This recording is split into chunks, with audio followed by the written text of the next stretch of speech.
Kita awali dengan informasi pertama.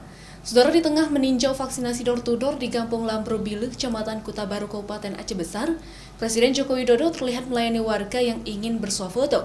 Dengan menjaga jarak aman, Jokowi melayani satu persatu warga yang ingin berfoto.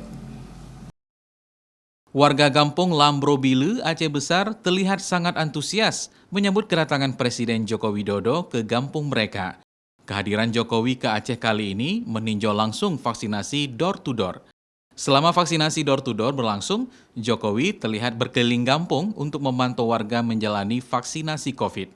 Sebagian warga yang menunggu Jokowi melintas di sela-sela kegiatan memanggil dan menyapa Presiden ke-7 Republik Indonesia itu.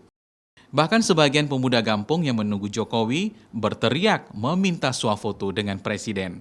Jokowi pun menyahuti warga yang ingin berfoto dengannya dengan tetap menjaga jarak aman. Kunjungan kerja Presiden Jokowi kali ini untuk meninjau vaksinasi door-to-door di Kampung Lampro Bilu, Kecamatan Kuta Baru, Aceh Besar, serta melihat vaksinasi COVID bagi santri di Pondok Pesantren Darul Mu'arif, Kuta Baru, Aceh Besar. Presiden ingin memastikan adanya percepatan vaksinasi di Aceh dengan target 30.000 warga yang divaksin dan 42.000 santri dan pelajar yang divaksin COVID-19 pada kegiatan ini. Mustajab, Kompas TV, Aceh Besar.